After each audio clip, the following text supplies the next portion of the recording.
Adventures. We're out here on Lake Norman. It is overcast skies, wind's blowing pretty good. This is one of the stops. As a matter of fact, it's the first stop for the 2022 season of Queen City kayak bass fishing. And Ryan Brenham and I, we've kind of sit down and we've done our research on Little Creek. We put in there a lot. We know the area. So we've decided that we're going to venture out and fish other areas on Lake Norman. Lake Norman is a vast lake. It's a big lake full of opportunities to catch big fish. They've had a challenging year by putting in some of the F1 fish, and hopefully by next year these fish will start to grow and we'll start to see a better turnout with bigger fish on Lake Norman. But we're out here with, sorry about that, that was a lovely spider. So we're out here with three of my buddies from Queen City Kayak Bass Fishing: Richard May, Wes Richardson, who's new to the trail, and Bryce Byers, who's also new to the trail. And we're just kind of sharing some insights with them. I think this is Wes's first time actually throwing a bait caster, so kind of helping him out. And that's what this trail is all about, guys. It's about the camaraderie, the friendships that you build, and also the competitive fishing. So stay tuned with us, and hopefully we'll catch some fish, and we'll be able to catch some of that on video, and this will turn out to be a great video for you. But if not, you're going to learn a little bit about how we tournament fish and just how we enjoy the water with one another. So guys, stay tuned, and we'll catch you in a moment.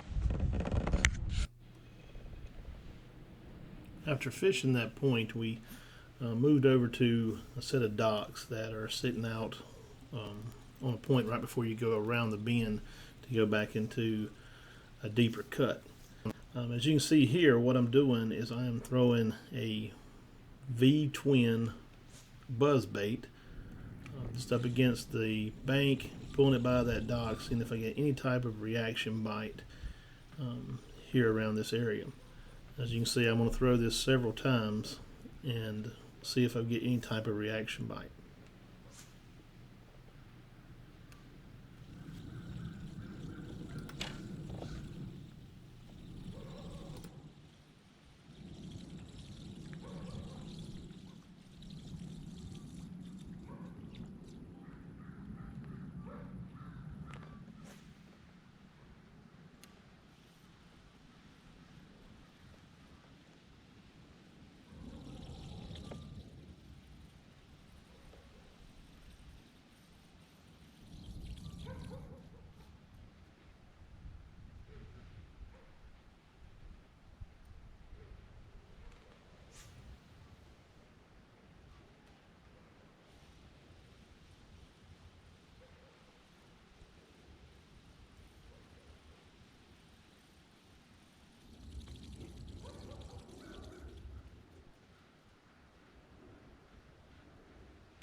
After several casts with the V-twin buzzbait and getting no reaction bites, before I leave this area, I pull out my shaky head, and I'm going to throw around the dock that's right in behind me, and I'm also going to throw out in this area.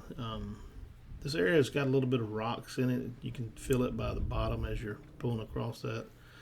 So I throw this worm in a couple times, see if I can't get any types of bites. I do get a nudge on this first pier edge, but nothing concrete.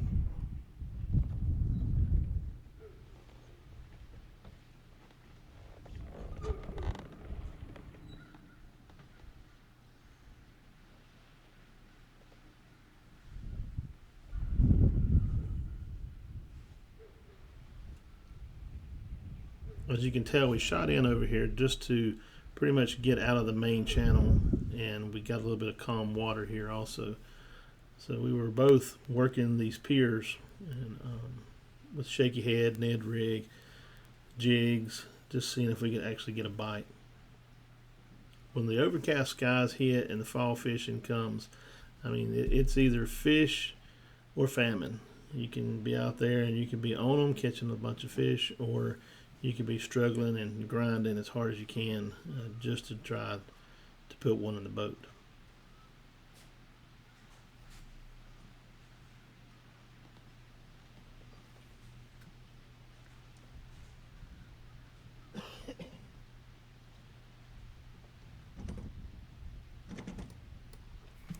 Making a few more casts after several moments here, we decided that we would move on around the cove, move up around the point, and go back deep into the other cut.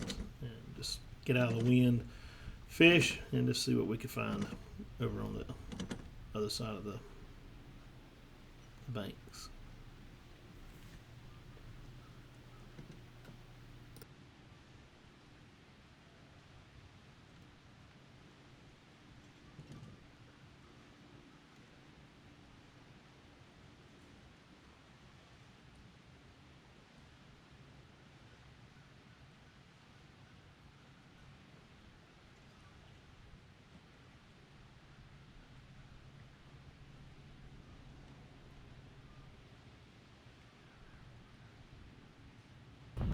As we continue to make our way around this point that stuck out into the water, just fighting the wind was tough as it is.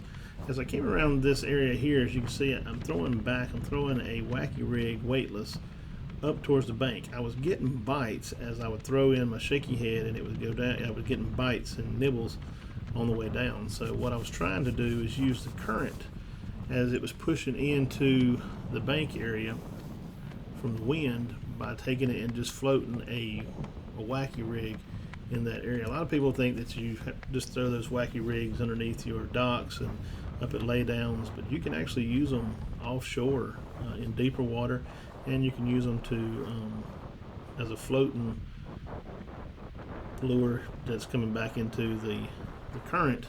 The fish are looking up, and as they see it come by, they'll jump up and pop it. Could have been the brim that I was getting bites from, but it still bites, and they just wouldn't commit to it.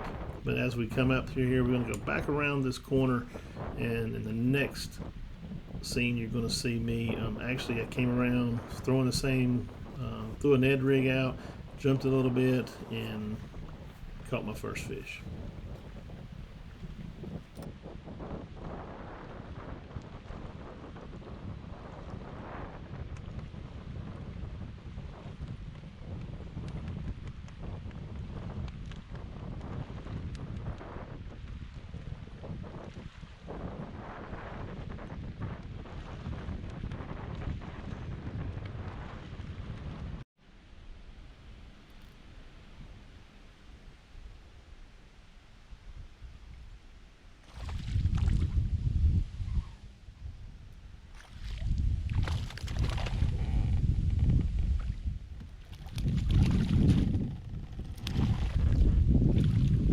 That's a nice one.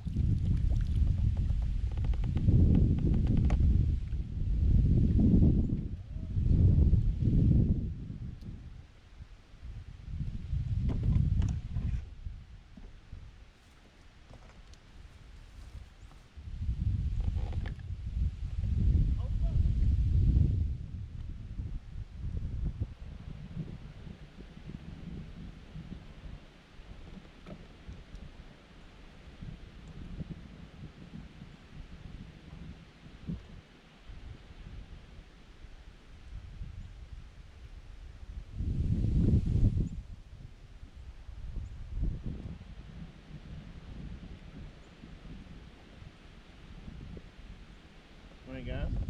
First fish of the day.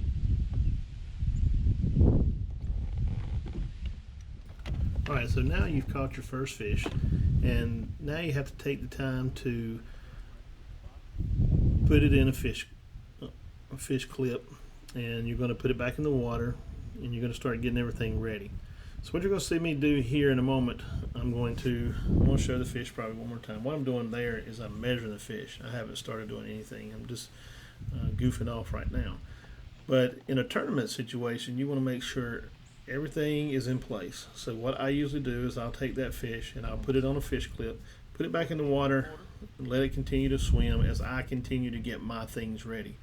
If it's windy and the conditions are unsafe, first thing I'm going to do is I'm going to look for an area to either beach my kayak in order for me not to have to worry about the wind, the waves, not getting knocked over, because that's our first priority, is the safety issue while we're on the water. So if you can look here in this picture here, you can see that if I needed to, I could paddle forward, I could get up there, beach my kayak, put my fins forward, beach it, get stabilized, bring the fish up, and get ready to take the picture. So the biggest thing is what you want to do is you put your fish on the board. You want to make sure that the mouth is closed. You want to make sure that the mouth is up against the bump board.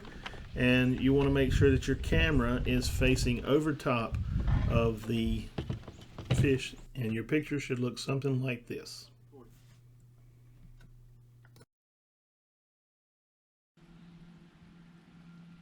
You got a fish? Hold on a minute. Hold on.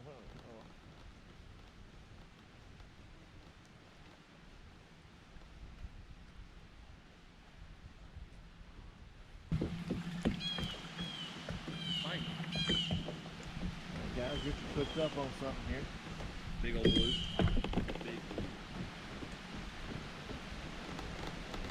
Oh yeah.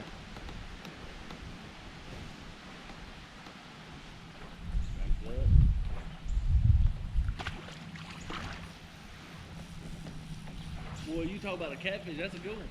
Oh, catfish that big in the wall. That's a big old boy.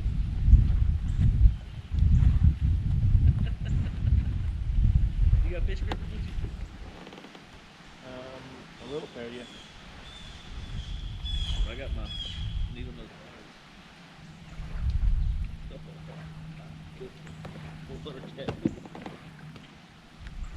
That's a big one. I didn't know we had it.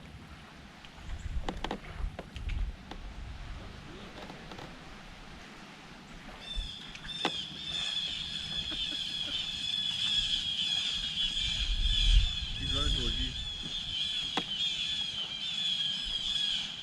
Oh, I hate catching that.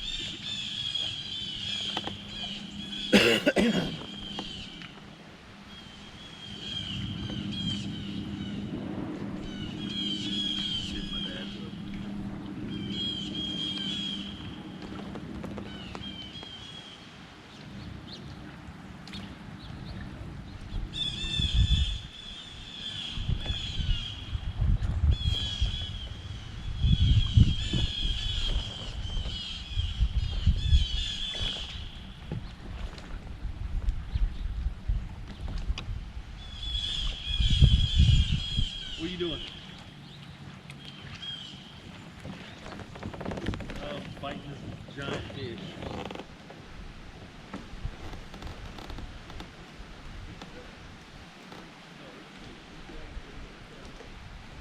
You don't want to come up. Yeah, big boy.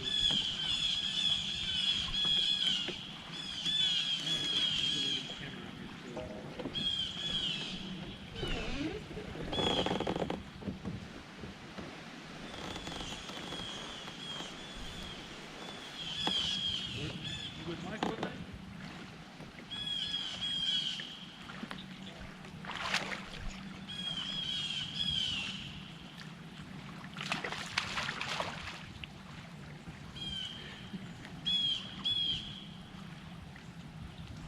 He ain't going.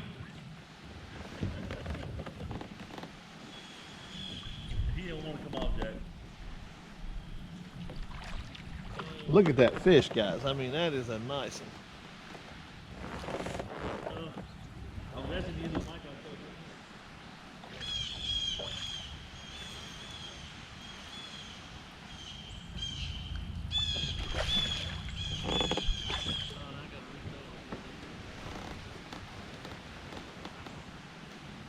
All right, guys, what we got here is Richard is tied up on a big old blue. And if I was going to catch a catfish, I'd rather catch a blue catfish because they're a lot prettier than the channel cats, and a lot prettier than the, what's that other one? The flathead. The flathead is an ugly one. I caught one of them at Moss Lake, and it's fish. It's about 32 inches. And now he just dropped his pliers in the water. So his pliers are gone and he has no way of getting the fish over the boat. So now it's time for me to go over and rescue Richard with my...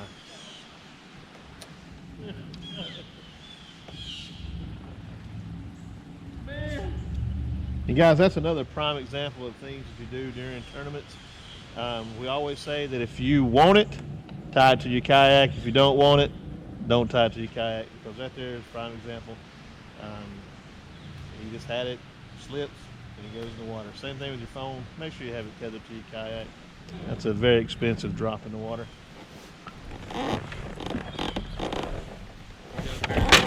Huh? You got a pair of pliers?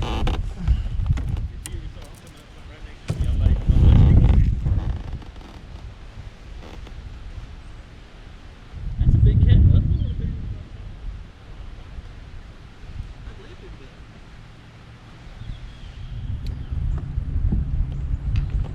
If I get to this side,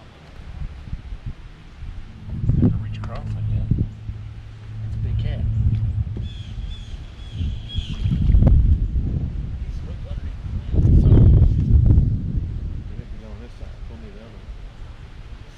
I got nothing here to block me, and I'm right-handed. What's that?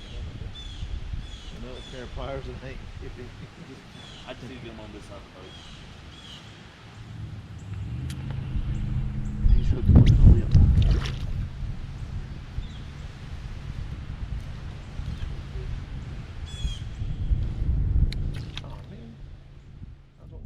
All right, guys, as you can see, Richard was just hooked up on a big old blue catfish.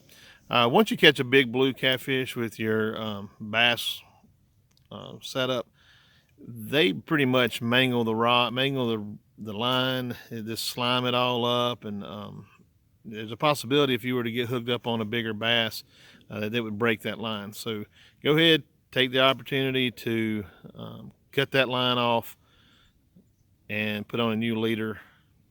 Tie it up. Try to find you a place like we're in right now. If it's windy, get out of the wind so you're not having to worry about the waves crashing in. And tie your new leader on and get ready to fish again. So these are just lessons learned as you're tournament fishing. Well, guys, that's going to wrap it up for us today. Been out here half the day. We got to do some stuff tonight, so we got to get off the water. Wind was kind of ferocious a little. I mean, it was tough battling the wind. Like I said earlier, fall fishing is either feast or famine. You're either going to get on them or you're not going to get on them. We picked a pretty good day to come out and fish, even though the weather wasn't as best as what we were thought. We got this front coming in, and that's tournament fishing also. I mean, you could get out there and you could have a great day, or you could have a top day where you're going to get soaking wet. It's going to be hot. It's going to be, and the elements are always there, especially in fishing. But time to get off the water. Hope you enjoyed the video. I mean, we got one fish where we got Richard catching that big old catfish, and then we got me with that 14¼ inch spot. So we had some fish catches. Even on a tough day, Richard was actually able to get 3 bass in the boat, but we only got that one spectacular catfish on video. Hope you enjoyed it. If you did, make sure you like and subscribe to the channel. Make sure you share it with your friends. It's the only way us content creators are going to grow. Make sure you look up Latino Bassing with Gustavo Benitez, and look up Ryan Brenneman with Hook Sets with Ryan. These two guys are friends of mine. They're also on the tournament trail with me, and guys, they put out some good content also. Ryan will be fishing in Lake Gaston coming up soon for the Tournament of Champions. We wish him the best of luck, and we're going to get off the water and take it to the house. So guys, have a good one. Make sure you take a kid fishing. Always remember that the sun is shining even in the rain. God bless you. We'll talk to you later.